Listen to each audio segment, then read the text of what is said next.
Hello friends, welcome back to my channel. నేనండి మీ నందనాని. ఎక్కడికి వెళ్తున్నామని చూస్తున్నారా అండి? గోవాలో స్పైస్ ప్లాంటేషన్కి వెళ్తున్నాం అనమాట. ఇది ఒక హిడెన్ జెమ్ అని చెప్పాలండి. అంత బాగుంది place. Almost 200 years back plantation ఇదంటండి. మేము వెళ్ళగానే వీళ్ళు ఒక లెమన్ గ్రాస్ టీచర్ ఇంకా వేరే హర్బ్స్ అవన్నీ వేశారంట. భలే రిఫ్రెషింగ్గా ఉండింది. వీళ్ళందరూ మనకి టూర్ గైడ్స్ అనమాట. వాళ్ళు మనకి ఎక్స్ప్లెయిన్ చేస్తారంట. సో నిజంగా చాలా చాలా రిఫ్రెషింగ్గా ఉంది. నాకు మంచి కోల్డ్ ఉండింది. ఇది టీ తాగానే చాలా రిలాక్స్ అనిపించింది. థ్రోట్ అంతా సూపర్గా అంటే సూపర్గా ఉండిందండి. దీని ఎంట్రన్స్ ఫీ వచ్చేసి 500 రూపీస్ మాత్రమే ఛార్జ్ చేశారు వాళ్ళు. ఇందులో మనకి టూర్ అండ్ లంచ్ కూడా ప్రొవైడ్ చేశారనమాట. మంచిగా మనం ఎంత టైం కావాలంటే అంత టైం స్పెండ్ చేయొచ్చు.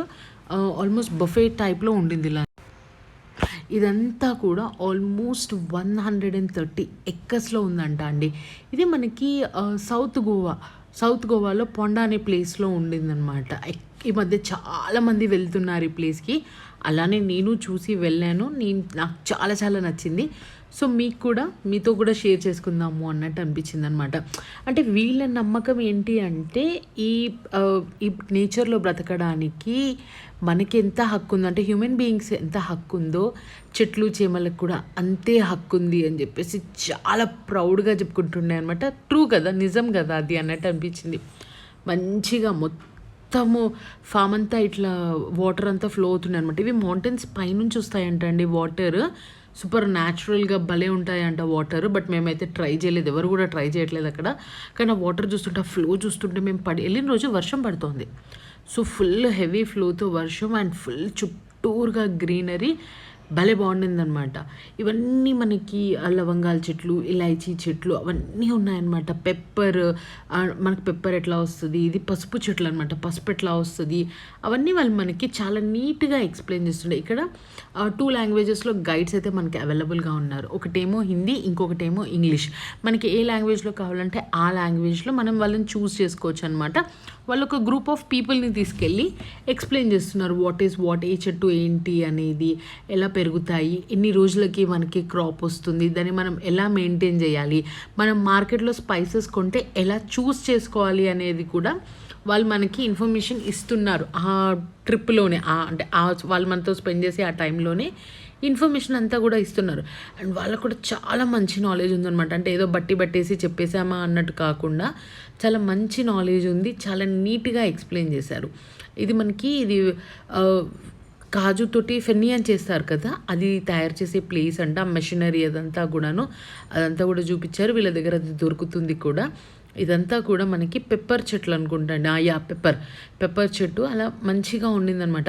130 ఎకర్స్ అయితే తిరిగి చూపించలేదు, కానీ వీళ్ళ దగ్గర ఏ స్పైసెస్ ఉన్నాయో ఆ ప్లాంటేషన్ మొత్తం చూపించారనమాట. ఎక్కడ చూసినా వాటర్ చెట్లు అసలు చూస్తూ ఉంటేనే అబ్బా అనిపించిందండి. అంటే నిజంగా ఇక్కడ ఉండిపోతే బాగుండు అన్న ఫీలింగ్ అయితే నాకు వచ్చింది. నిజంగా చాలా చాలా నచ్చింది నాకు ఈ ప్లేస్ అంతా కూడాను. భలే అనిపించింది. ఆ దిగే స్టెప్స్, మట్టి, అదంతా కూడా మట్టి వాసన, వెళ్ళగానే ఇట్లా చెట్లు, ఆ గ్రీనరీ, ఆ స్మెల్ అదంతా భలే ఉండింది అనిపించింది అనమాట. మంచిగానే ఒక 30 minutes వాక్ చేయించి మనకు అన్నీ చూపించారనమాట. Full of greenery. ఒక ఫారెస్ట్లో ఉన్నామా అన్న ఫీలింగ్ అయితే తెప్పించారు. నిజంగా ఫారెస్టే, బట్ ఆ ఫారెస్ట్లో ఉన్నామనేది ఫీలింగ్ అయితే తెప్పించారు. ఇదంతా మనం వక్క వేసుకుంటాం కదా, ఆ చెట్లు అంటండి.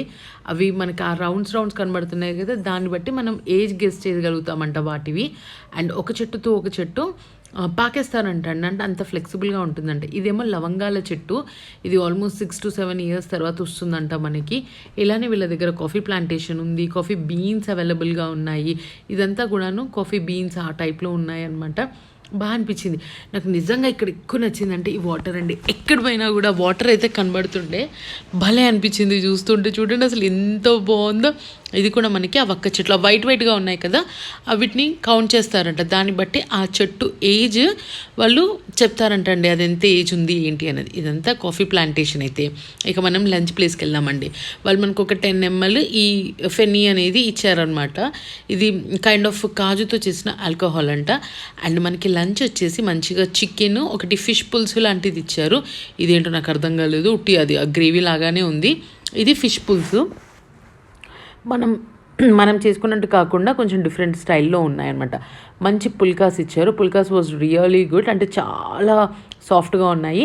అండ్ ఇవన్నీ కూడా వాళ్ళ ఫామ్‌లో పండిన వెజిటబుల్స్ తోటి కుక్ చేస్తారంట. క్యాబేజ్ సాలడ్ ఒకటి ఇచ్చారు. ఇది కూడా అంటే సాలడే కదా అన్ని వెజిటబుల్స్ కలిపేసి. అండ్ దీంతో పాటు మనకి మంచిగా వైట్ రైస్ మంచి కుండలో పెట్టి సర్వ్ చేశారు.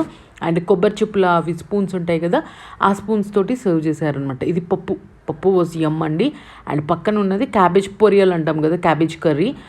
అది కూడా వాళ్ళ ఫామ్లో నుంచి చేసిందేనంట క్యాబేజ్. భలే ఉండింది ఇది కూడా టేస్ట్. ఇవి మాత్రం నాకు నచ్చినాయి. చపాతీ ఇదంతా నాకు ఫ్రైడ్ రైస్ అంత తినాలనిపించలేదు. పెట్టుకున్నాను ఫ్రైడ్ రైస్ అంటే పిచ్చి కనుక, కానీ అంత తినాలనిపించలేదు. ఇంకొకటి ఏదో కర్రీ ఇచ్చారు. ఇదేమో ఆలూ బజ్జీ ఇచ్చారు అనమాట. Aloo bajji was really good. చాలా థిన్ స్లైసెస్ తోటి అస్సలు హెవీగా లేదు, బాగుండింది. అండ్ ఇది వచ్చేసి పాపడ్ మస్తు స్పైసీ ఉందండి. ఇదేమో మిక్స్డ్ వెజిటేబుల్ పిక్కిల్ అంట. అండ్ పక్కన కనిపించేది స్వీట్. ఇవన్నీ తిన్నాక కోకం తాగితే అది మంచిగా మనకి ఫుడ్ డైజెస్ట్ అవుతుందని చెప్పేసి ఒక చిన్న బౌల్లో అలా పెట్టించారనమాట. ఇదండి స్పైస్ ప్లాంటేషన్ టూర్. నిజంగా నాకైతే వావ్ అంటే వావ్ ఫీలింగ్. మీరు కూడా గోవా వెళ్ళినప్పుడు తప్పకుండా వెళ్ళండి. జస్ట్ 500 రూపీస్లో ఒక మంచి ఎక్స్పీరియన్స్ని గెయిన్ చేసుకుంటారు.